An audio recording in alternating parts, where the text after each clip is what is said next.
E aí, pessoal? Eu sou a Juliana e hoje a gente vai falar sobre um assunto mega importante que são as taquiarritmias. E não é só para a prova, tá?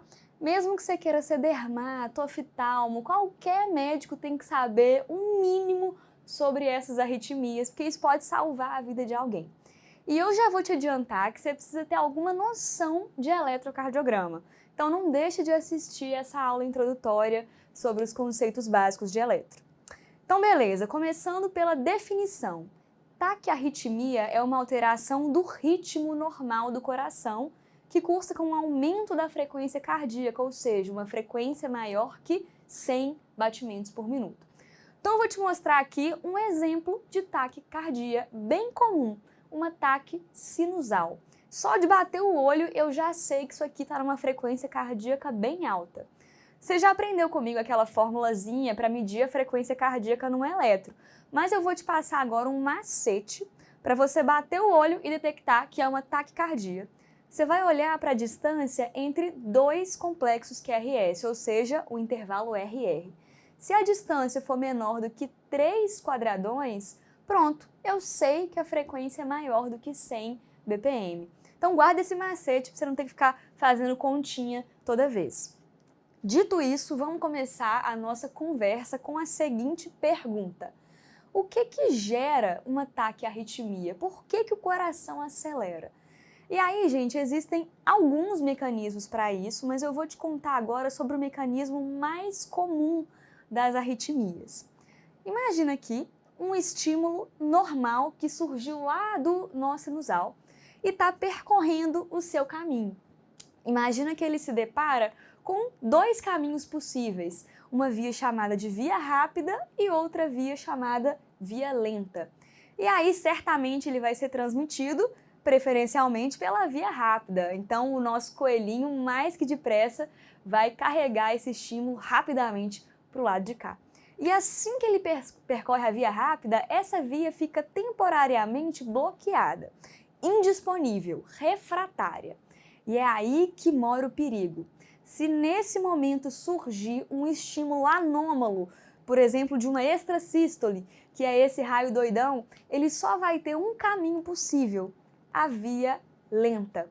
Então, lá vai a tartaruguinha levar o estímulo anômalo. Mas até que ele finalmente chega aqui do outro lado, a via rápida já vai ter se recuperado. E isso permite que esse estímulo doidão volte por meio da via rápida. Então o estímulo começa a circular por entre essas vias, isso vira um circuito que recebe um nome muito famoso que você já ouviu, que se chama circuito de reentrada. Então, trazendo para termos técnicos, no circuito de reentrada eu tenho um estímulo elétrico que se perpetua porque existe uma via rápida e uma via lenta, que tem períodos refratários diferentes. E aí isso vai gerar essa atividade elétrica contínua e disfuncional.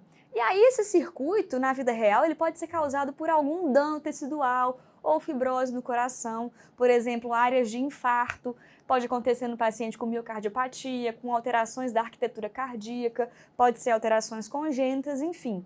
O ponto é que esse circuito de reentrada é o responsável pela maioria das taquiarritmias, como você vai ver logo em seguida. Então, para começar a falar das arritmias, a gente precisa se preocupar com a origem delas.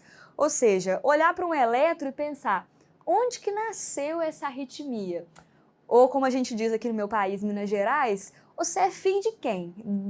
Do átrio? Você nasceu em que lugar do átrio? Ou do ventrículo? Toda arritmia, ela nasceu em algum lugar. E isso vai guiar o nosso raciocínio. Pensar o local de onde que nasceu cada arritmia, a origem de cada arritmia.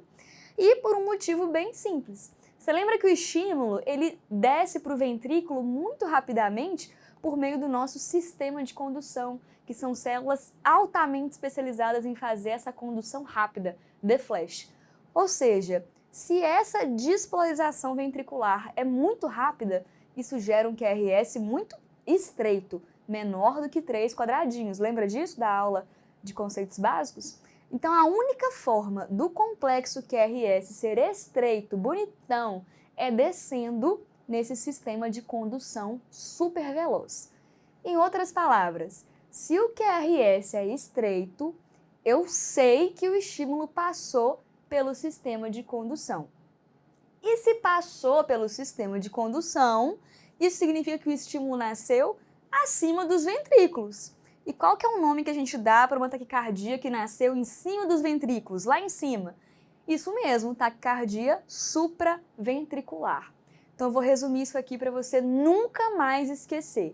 Se eu tenho uma taquicardia com QRS estreito, eu estou diante de uma taquicardia supraventricular. Pronto, acabou, gente. Essa era uma das informações mais cruciais da aula. Agora, se o QRS é largo, aí eu tenho duas hipóteses. Você se lembra dos conceitos básicos? A primeira hipótese é que o estímulo pode até ter nascido lá em cima, supraventricular, e descido aqui para baixo, mas o meu sistema de condução está com defeito, está disfuncional. E um exemplo disso são aqueles bloqueios de ramo, que eu te mostrei esse desenhozinho do BRE e do BRD naquela aula. Essa é a primeira hipótese, e a gente sempre torce para ser isso, porque a outra opção é o estímulo ter nascido aqui embaixo, nos ventrículos, ou seja, uma taquicardia ventricular, que é um quadro muito mais grave. Então, moral da história, e esse slide aqui é extremamente importante. Estou diante de uma taquicardia. Se o QRS é estreito, pimba, eu tenho certeza que é um ataque supraventricular. Se o QRS é largo, aí eu tenho duas opções. Ou é um distúrbio de condução, nesse caso a gente chama de ataque supraventricular com condução aberrante ou com aberrância, ou é uma taquicardia ventricular, que é um quadro muito sério, muito pior. Então é assim que o eletro é capaz de nos contar onde que nasceu cada arritmia. Agora que você entendeu essa divisão super importante, vamos começar falando das taquicardias de QRS estreito, ou seja, as taquicardias supraventriculares. E pessoal, existem vários exemplos aqui, muitos que nem caem em prova. Então eu quero que você guarde com muito carinho essas 4 que eu vou colocar agora no nosso quadrinho. Taquicardia sinusal, fibrilação atrial, flutter atrial e taquicardia paroxística supraventricular, ou TPSV. Essas são as 4 taquicardias de QRS estreito que você precisa dominar para as provas. Então, começando pela taquicardia sinusal. Essa taquicardia eu já tive, você já teve, nós todos temos com alguma frequência. Basta você fazer uma corrida, ficar estressado, encontrar com o seu crush numa festa, então tudo isso pode desencadear uma taquicardia sinusal. Isso porque ela é simplesmente uma elevação da frequência cardíaca em resposta ao aumento da atividade simpática no coração. E isso pode ser secundário a várias coisas, como eu já falei. Então, exercício físico, estresse e vários outros. Febre, tireotoxicose, hemorragia, sepse, medicamentos, crise de pânico, um tanto de coisa. Ou seja, ataque sinusal não é, por si só, um problema. Ela é um sinal de que alguma coisa está acontecendo, que você precisa pensar nesses possíveis diagnósticos. E para saber que uma taquicardia é sinusal, eu preciso saber identificar corretamente um ritmo sinusal. Se você ainda tem dúvida sobre isso, corre lá na aula de conceitos básicos que eu te expliquei exatamente o que é um ritmo sinusal. Então vamos ver o eletro? Tá aqui de novo aquele traçado da ataque sinusal. O que a gente observa aqui? É praticamente um eletro normal, você não acha? Tem onda P antes de cada QRS, bonitinho, só que a frequência está aumentada. Olha só, o intervalo RR menor do que 3 quadradões, então a frequência é maior do que 100, com certeza. E essa é exatamente a assinatura da ataque sinusal. Parece um eletro normal, só que a frequência está maior do que 100. Então nessa aula você vai ver várias vezes essa canetinha aqui, e ela eu vou usar para simbolizar a assinatura de cada arritmia, que é o que você precisa memorizar, bater o olho no eletro e reconhecer a assinatura de cada arritmia. Então, no caso da ataque sinusal, muito fácil. A assinatura é que parece um eletro normal, onda P sinusal, só que está taquicárdico. Então, ataque sinusal é isso, é fácil reconhecer. Agora vamos falar da arritmia sustentada mais comum de todas. Eu estou falando, claro, da fibrilação atrial, famosa FA, extremamente comum. E aí, gente, existem muitas causas possíveis de FA. Eu quero que você conheça algumas. Então, valvopatias da válvula mitral, principalmente a estenose mitral, guarda isso. É comum também na cardiopatia isquêmica, miocardiopatias diversas, enfim, doenças cardíacas no geral podem evoluir com FA. Nada de novo até aqui. Mas o pulo do gato vem agora. Existem causas não estruturais da FA e eu quero que você guarde duas: tireotoxicose e abuso de álcool. São causas não estruturais de FA. No caso do abuso de álcool, tem até aquela Holiday Heart Syndrome, que é a pessoa que bebe muito e desenvolve a FA. Imagina aí num fim de semana, alguma coisa assim. Tá, beleza, mas onde que nasce a FA? Acima dos ventrículos, lógico, mas a resposta mais completa é a seguinte: a FA é causada por vários pequenos circuitos de reentrada lá no átrio, principalmente no átrio esquerdo. Olha ali, aqueles micro circuitinhos de reentrada marcando presença. Agora imagina, você tem esse monte de focos despolarizando, tomando a função que deveria ser do nó sinusal. Então o nó sinusal fica completamente apagado, fica completamente de lado. Ele não consegue mais ser o marca-passo do coração, porque tem vários outros impostores, digamos assim, emitindo estímulos a uma altíssima frequência, que pode chegar a 350 estímulos por minuto lá no átrio. É por isso que o átrio fica fibrilando, ele não consegue ter contração efetiva. Não existe mais contração atrial, foi com Deus. Esse é um conceito fundamental na FA. Eu não tenho contração atrial efetiva, porque o átrio está fibrilando. Agora imagina esse tanto de estímulo. Imagina se esse tanto de despolarizações conseguisse descer para os ventrículos de uma vez. Essa FA ia virar rapidamente o quê? Uma FV, uma fibrilação ventricular, que é um ritmo de parada cardíaca. Então, para evitar que isso aconteça, o nosso herói, o nó atrioventricular, vai bloquear a grande maioria desses estímulos, graças a Deus. Então, alguns estímulos conseguem passar aqui para baixo e vai gerar um batimento cardíaco, mas felizmente a maioria vai ser bloqueada pelo nó AV. Então a frequência cardíaca ela vai ser bem menor do que esses 350 que eu te falei, que é a frequência de despolarização do átrio. É isso que a gente chama de BAV funcional. Você viu na aula de bradicardia o BAV patológico, mas aqui não. É simplesmente o nó AV fazendo o papel dele de regular a passagem dos estímulos. Então, gente, só com essas informações dá para sacar qual é a assinatura da FA no eletro. Então, primeiro, o ritmo. Você acha que vai ser regular ou irregular? Imagina, aquele tanto de foco de reentrada. Tem mais de 300 estímulos por minuto brigando para descer pelo nó AV lá para os ventrículos. Cada nó AV tentando barrar aquela confusão total, 300 estímulos. É claro que o ritmo vai ser irregular. Cada hora vai passar um estímulo, então os ventrículos vão contrair de forma totalmente descompassada. E essa é uma marca da FA. Se você atender no seu consultório um senhorzinho e você for auscultar ou palpar o pulso e ver que ele tem um ritmo irregular, eu sou capaz de apostar dinheiro que ele tem uma fibrilação atrial, mesmo sem ver o eletro. Essa é a hipótese mais provável, porque é muito comum. E a FA ainda vai ter outra marca que também é a assinatura dela, a ausência de onda P. Gente, é fácil entender. O nó sinusal está completamente ofuscado, coitado. Tem várias centenas de outras despolarizações em outros lugares do átrio ao mesmo tempo. Então é impossível ver uma onda P bonitinha, nítida, sinusal. Então essa é a assinatura da FA. Ritmo irregular e sem onda P. De longe, a arritmia sustentada mais comum da prática clínica e da sua prova. Quer ver o eletro? Olha que belezura. Taquicardia de QRS estreito, ou seja, é um ataque supraventricular. Essa é a primeira coisa, sempre vê se o QRS é estreito ou largo.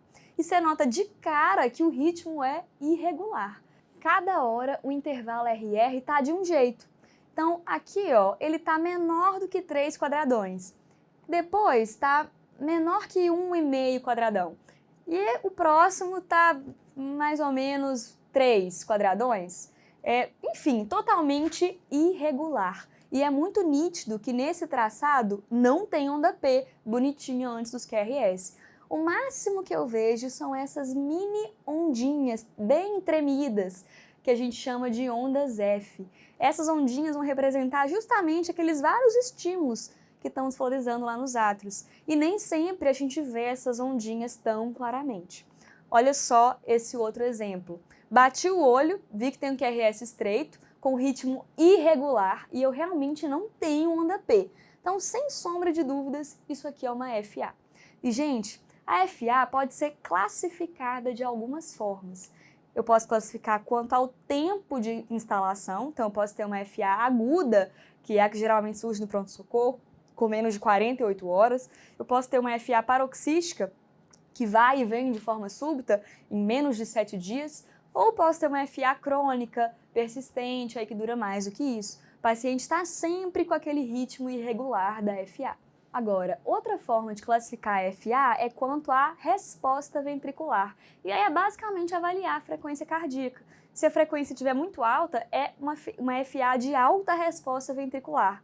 Se for uma frequência baixa, então eu tenho uma FA de baixa resposta. E se a frequência for normal, uma FA de resposta ventricular adequada. Ué, Juliana, uma FA não é um tipo de taquiarritmia?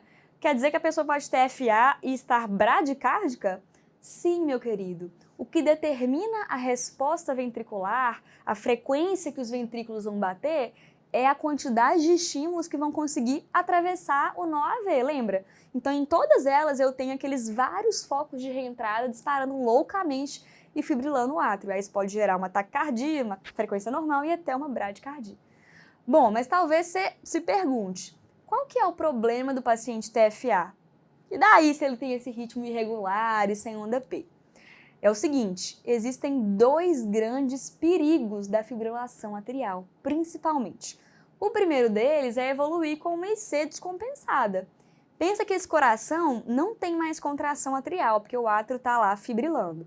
Então ele perde a contribuição da contração atrial para o volume dos ventrículos. Tudo bem que essa contribuição é de uns 25% do volume dos ventrículos, mas se a pessoa já tiver alguma doença, isso pode comprometer bastante o volume diastólico e o volume sistólico. E outro motivo para descompensar o coração é quando eu tenho uma FA de alta resposta, com uma frequência muito alta. Aí não tem coração que aguente tanta demanda, tanta taquicardia por muito tempo. Então isso tudo pode causar uma IC descompensada. O que a gente chama de uma taquicardiomiopatia, uma frequência muito alta descompensando o coração. E o segundo grande perigo da FA é um risco de eventos tromboembólicos, porque esse átrio fibrilante, ele aumenta muito o risco de formar trombos dentro da cavidade, que podem acabar embolizando, viajando para a corrente sanguínea até obstruir alguma artéria. E aqui o nosso grande medo é do AVC isquêmico. A FA está entre as causas mais comuns de AVC isquêmico. Então, para evitar esses perigos, eu posso controlar o ritmo ou a frequência e eu também preciso avaliar a necessidade de anticoagulação. Esses são os dois pilares do tratamento da FA crônica. Mas são cenas dos próximos capítulos. Mais para frente, na próxima aula, a gente vai falar bastante sobre o tratamento da FA. Então, por enquanto, só guarda essa informação aí, combinado? Então, chega de FA por enquanto, bora falar de uma arritmia bem parecida com a FA, que é o flutter atrial. Então esse aqui é o nosso coraçãozinho que representa o flutter. Olha como que ele é todo engomadinho, certinho e está segurando um serrotão na mão. E nada é por acaso, então vem comigo. O flutter atrial, ele nasce nos átrios, obviamente, então é um ataque supraventricular. Mas ele é uma arritmia bem mais organizada que a FA. Então a causa do flutter é um circuito de reentrada, só que ele é um circuito lá no átrio direito que fica contornando o anel da válvula tricúspide, olha só. Então a frequência dessas despolarizações, desse circuito, é de mais ou menos 300 por minuto. Mas, felizmente, nem todos esses estímulos vão chegar lá nos ventrículos, de novo, graças ao nosso bicho preguiça, o nó AV. Então, assim como na FA, ele também vai fazer um bloqueio funcional. E aqui no caso do flutter, a gente consegue quantificar a proporção de quantos estímulos que ele está bloqueando para quantos que ele deixou passar. Vem comigo. Você vai se deparar com os termos, então, Flutter 2:1, Flutter 3:1, Flutter 4:1, por aí vai. O que quer dizer isso?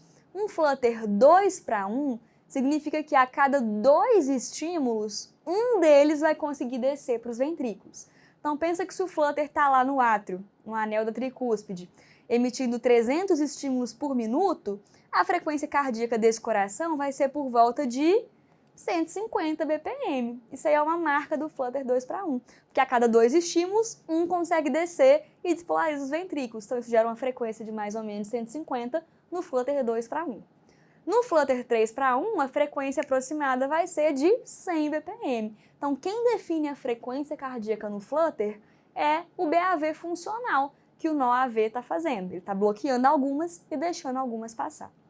Beleza, Juliana, mas qual que é a assinatura do Flutter no eletro? Olha, a marca do Flutter é isso aqui, ondas F, que parecem os dentes de um serrote, ou ondas em dentes de serra. Mas não confunda com a FA, que é onda F maiúsculo, F de Flutter. E por causa desse sentido do circuito de reentrada, lá na tricúspide, as ondas F vão ser negativas nas derivações inferiores, tipo D2, D3, AVF, que são o melhor lugar para a gente enxergar essas ondas F. Então, vamos ver um exemplo. Olha que lindo esse eletro. Tá muito bonito de ver essas ondas F aqui, de serrote. Cada uma delas representa uma despolarização que veio do circuito de reentrada no anel da tricúspide. Então, nas derivações inferiores, ondas F negativas. Então, olha só, eu tenho 1, 2, 3 ondas F e um QRS. De novo, 1, 2, 3 ondas F e um QRS. 1, 2, 3 ondas F, QRS. 1, 2, 3 ondas F, QRS. Então, enfim, deu para entender, né? Esse é um caso de Flutter 3:1. A cada 3 estímulos, o nó AV só deixa passar um. É por isso que esse ritmo aqui é regular, porque o BAV funcional, nesse caso, é constante. É sempre 3:1, 3:1, 3:1. Olha a diferença para esse outro Flutter. Eu percebo claramente as ondas F em formato de serrote, olha que coisa mais linda. A gente abate o olho e fala, é Flutter. Mas repara que esse está um pouquinho diferente do outro. Primeiro eu tenho 1, 2, 3 ondas F e um QRS. Depois eu tenho 1, 2 e um QRS. Aí depois tenho 1, 2, 3, 4 e um QRS. Aí depois tem 1, 2, 3 e um QRS. Enfim, você já entendeu, né, o que está acontecendo. O nó AV está bloqueando os estímulos de forma variável, ou seja, cada hora o nó AV bloqueia de um jeito, entendeu? É a hora que dá na cabeça ele bloqueia um tanto aí de ondas F. Então, nesse caso, o ritmo ficou irregular, porque o BAV funcional, nesse caso, é variável. Então, eu não consigo classificar como 2:1 ou 3:1, porque está mudando em cada ciclo. Então, eu só quis te mostrar que o Flutter pode ser tanto regular quanto irregular, a depender do BAV funcional. Muito diferente da FA, que é sempre irregular. Eu já vou antecipar a sua dúvida. Apesar da FA também ter um bloqueio funcional, lá na FA a atividade atrial é muito mais intensa, são vários focos, é muito mais caótica, então o ritmo vai ser regular de qualquer forma, ok? Então é isso sobre o Flutter e bora falar da próxima, que é a taquicardia paroxística supraventricular, ou TPSV para os íntimos. E a história da TPSV é essa aqui. É uma pessoa jovem, saudável, com um coração estruturalmente normal e vai lá e do nada tem uma taquicardia súbita, que começa e termina do nada, por isso que ela tem um nome de paroxística. E ela é um pouquinho mais comum nas mulheres, por isso que o nosso coraçãozinho, eu botei ele aqui cabeludão, com cílios, para você guardar esse perfil de paciente. E às vezes a gente consegue encontrar um gatilho. Então pode ser cafeína, hipóxia, estresse, ansiedade, enfim, privação de sono, várias medicações podem causar TPSV. Tá, mas de onde que surge essa arritmia? De onde que ela nasce? Bom, existe mais de um mecanismo para explicar a TPSV, mas na maioria dos casos o mecanismo é o quê? Adivinha? É uma reentrada. Só que dessa vez é uma reentrada ali próxima do nó AV, tá vendo? Como que você chamaria uma taquicardia que é por uma reentrada nodal? Boa! Taquicardia por reentrada nodal, ou TRN. Então, gente, nas questões, a TRN às vezes pode vir como sinônimo de TPSV, porque a gente sabe que ela é o mecanismo mais comum da TPSV, apesar de não ser o único. E falando em nomenclatura, na vida real, às vezes a TPSV é chamada simplesmente de TAC supra. Às vezes a gente olha para uma TPSV no eletro e fala, o paciente está fazendo uma TAC supra. E todo mundo entende que você está falando da TPSV, só para você não ficar perdido caso alguém fale assim no seu plantão, aí no seu internato. Bom, mas então eu vou ter esse circuito rodando ali ao redor do nó AV e ele gira assim num ritmo regular, constante. Então eu já começo a entender a assinatura da TPSV, que eu vou ter um ritmo regular. E esse circuito de reentrada, ele vai despolarizar ao mesmo tempo, tanto os átrios para cima quanto os ventrículos para baixo. Então, na grande maioria dos casos, a onda P vai coincidir com o QRS. Então, eu não consigo enxergar onda P. Isso também faz parte da assinatura da TPSV. Parênteses, prevendo dúvidas nos comentários. Se você ler no livro, ele vai citar que em alguns casos você pode até ver uma mini ondinha P perto do QRS, difícil de perceber, às vezes negativa depois do QRS, mas para a prova e para a vida, você não precisa disso. Guarda que o ritmo é regular e sem onda P, você não vai ver onda P, pode até ver uma outra coisinha que você nem vai sacar que é uma onda P. Então essa é a assinatura da TPSV, que pode ter uma frequência cardíaca muito alta, pode chegar a 200 batimentos por minuto. Quer ver só? Olha aqui que é eletro bonitinho. Taquicardia de QRS estreito, ou seja, uma taquicardia supraventricular. Repara como que o ritmo é regular. O intervalo RR é sempre o mesmo, que dá mais ou menos uns 8 quadradinhos. E repara também que não tem onda P. Eu só tenho QRS e onda T de tatu, que é essa aqui. QRS, onda T, QRS, onda T, QRS, onda T. A onda P de pato está escondida pelo QRS, porque lembra que o circuito está rodando e despolariza ao mesmo tempo os átrios e os ventrículos, despolarizando exatamente ao mesmo tempo. Olha aqui esse outro exemplo clássico. Gente, é bater o olho e falar que é TPSV. QRS estreito, ritmo regular e eu não vejo onda P. Ô, gente, não dá má nota não. Essa onda aqui é uma onda T de tatu, combinado? Já vi muita gente dar essa má nota. Onda T, não vejo onda P de pato. Então, tem que bater o olho e pensar, isso aqui é uma TPSV. Ainda mais se é questão de falar, é um paciente jovem que teve uma palpitação de início súbito. Meu amigo, se te falar isso ainda por cima, pode marcar TPSV sem medo. E só para te dar um spoiler do tratamento, você já ouviu falar na manobra de valsalva modificada, que o paciente sopra uma seringa, aí depois levanta as pernas e aí reverte a arritmia? Isso é justamente feito para interromper a TPSV. Mas, de novo, cenas dos próximos capítulos. Te conto tudo sobre isso na aula de tratamento. Bom, então, como prometido, eu te apresentei as 4 taquicardias supraventriculares mais importantes. E eu vou colocar aqui no nosso quadrinho a assinatura de cada uma delas, para você guardar com muito carinho, porque isso aqui é ouro puro para a sua prova, tá? Então, guarda isso aqui. E aí eu já te falei que existem várias outras também. E só por desencargo de consciência, eu vou te contar por alto sobre mais duas, a taquicardia atrial e a taquicardia atrial multifocal, só para você ter ouvido falar. Então, a taquicardia atrial é causada por um foco ectópico que está lá no átrio, querendo roubar o papel do marca-passo, que era para ser do nó sinusal. Então, é um foco único que está disparando como se o queridinho fosse um marca-passo. Então, eu vou ter uma onda P antes de cada QRS, só que essa onda P é diferente. É uma onda P que não é sinusal. Então, essa é a assinatura da taquicardia atrial. Olha só esse exemplo maravilhoso na derivação D2. Parece até que o eletro está normal, está regular, tem onda P antes de cada QRS. Mas quando você olha para a onda P, ela está esquisita, né? É uma onda P negativa em D2. Então, se a gente lembrar do que a gente conversou na aula de conceitos básicos, a onda D não pode ser negativa em D2. Então, não cumpre critérios de um ritmo sinusal e só pode ser uma taquicardia atrial. Agora, na taquicardia atrial multifocal, o nome já diz tudo, e não é só um único foco, são mais de um foco, né? Vários focos ectópicos querendo fazer o papel de marca-passo. Então eu tenho sim uma onda P para cada QRS, mas cada hora eu vou ter uma onda P diferente. Então essa é a assinatura da TAC atrial multifocal, ou TAM. Precisa ter pelo menos 3 ondas P diferentes para configurar uma TAM.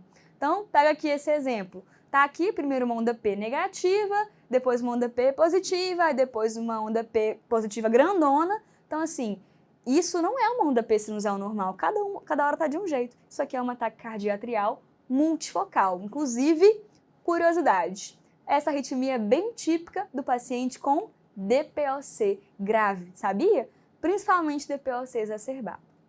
Bom, agora que eu te falei mesmo as principais taquicardias supraventriculares que caem em cada prova, nada mais justo que fazer um quiz, não é mesmo? Então eu quero que você preste muita atenção, porque esse momento aqui vai te ajudar muito a fixar esse assunto. Então pausa o vídeo para tentar responder, combinado? Primeiro desafio, que ritmo é esse? Pensa aí. Vamos sistematizar o raciocínio. QRS estreito, então, com certeza é supraventricular. O ritmo está totalmente irregular e eu não vejo onda P. No máximo eu vejo aquela linha de base toda tremida. Qual arritmia que tem essa assinatura? Gente, não pode errar essa aqui. Eu estou falando da fibrilação atrial. QRS estreito, irregular, sem onda P. Marca FA e corre para abraço. E agora, que ritmo é esse aqui? Para pensar. QRS estreito, tem um ritmo bastante regular e não vejo onda P. Só tem onda T de tatu entre cada QRS. De quem é essa assinatura aqui? Exatamente, isso aqui é uma TPSV. QRS estreito, ritmo super regular e eu não vejo onda P. Imagem clássica da TPSV. Então, bora pro próximo. Que ritmo é esse? Olha, hein? QRS estreito, eu tenho uma ondinha P antes de cada QRS, que parece bem normal, e depois uma onda T aqui, que parece normal também. Então, ou seja, parece um eletro normal, só que taquicárdico. Então, essa assinatura é de uma taquicardia sinusal. Tem todos os componentes de um eletro normal, mas com frequência alta. Agora eu quero ver. Que ritmo é esse? QRS estreito. O ritmo nesse caso está regular. E me chama a atenção que entre cada QRS eu tenho umas ondinhas bem peculiares em dentes de serra ou de serrote. Só pode ser um flutter atrial. Então, bom, pessoal, terminando aqui o nosso quiz de QRS estreito, vamos voltar lá naquele nosso esquema super importante. Agora está na hora de falar da temida taquicardia ventricular, ou simplesmente TV. Eu trouxe aqui esse eletro horroroso só para você sentir o drama do que é uma taquicardia ventricular. Se um dia você pegar um eletro assim, é para fazer essa cara aqui, porque isso é muito grave e precisa agir rápido. E o que é capaz de causar um eletro tão horroroso? Ó, a principal doença que a gente pensa é a cardiopatia isquêmica. O paciente que já infartou, que tem muita área de fibrose nos ventrículos, ou então que está infartando. Outra causa muito importante, miocardiopatia dilatada, deu um destaque ali para doença de Chagas, e várias outras, né, gente? Então, miocardiopatia hipertrófica, doenças genéticas, QT longo, Brugada e até mesmo TV idiopática. Mas eu também tenho causas que não vêm diretamente doenças estruturais do coração. Então, estou falando de distúrbios hidroeletrolíticos e tem que lembrar de potássio, cálcio e magnésio. Outra causa, intoxicações, aí pensar em digoxina, cocaína, anfetaminas, acidose metabólica também pode predispor a arritmias graves, sepse, enfim, um monte de coisa. Muita coisa pode causar TV. Então agora que eu já te choquei com esse eletro aqui, vamos falar um pouquinho mais da TV para encerrar essa aula. Ela nasce ela nasce aqui do ventrículo, né? Então ela não desce pelo sistema de condução. E é por isso que ela sempre vai ter um QRS largão, bizarro. E a definição de TV é que eu tenho 3 complexos QRS alargados em sequência.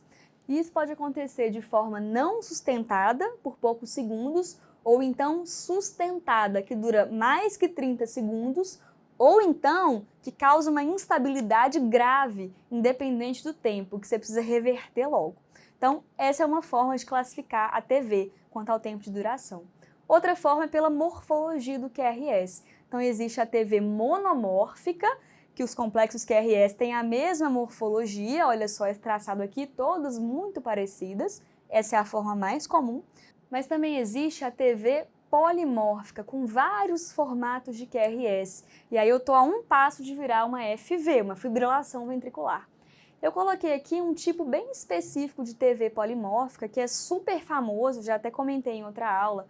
Tá vendo como que ele faz esse aspecto ondulado, primeiro positivo, depois negativo, como se fosse uma corda torcendo em sentidos alternados?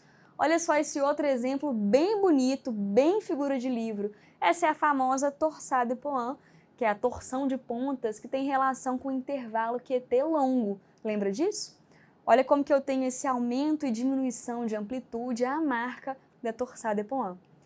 Lembra um pouco a capa desse álbum aí do Arctic Monkeys, então fica aí a referência. E por fim, todas essas taquicardias eventualmente podem evoluir para uma fibrilação ventricular, que é sempre um ritmo de parada, é um ritmo chocável. Aqui é uma desorganização total da atividade elétrica e não existe contração ventricular efetiva. Então as paredes do miocárdio estão simplesmente fibrilando, tremendo. Você vai ver mais sobre isso lá na aula de PCR. Então, pessoal, essa aula foi para te apresentar as principais taquiarritmias, tanto as de QRS estreito quanto as de QRS largo. QRS estreito sempre supraventricular e QRS largo pode ser ventricular ou pode ser um ataque supra com distúrbio de condução, com aberrância.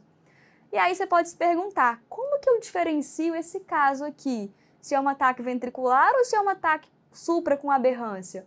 Essa é uma excelente pergunta e às vezes ela é um desafio até para os cardiologistas mais experientes, mas então dificilmente vai cair na sua prova, tá?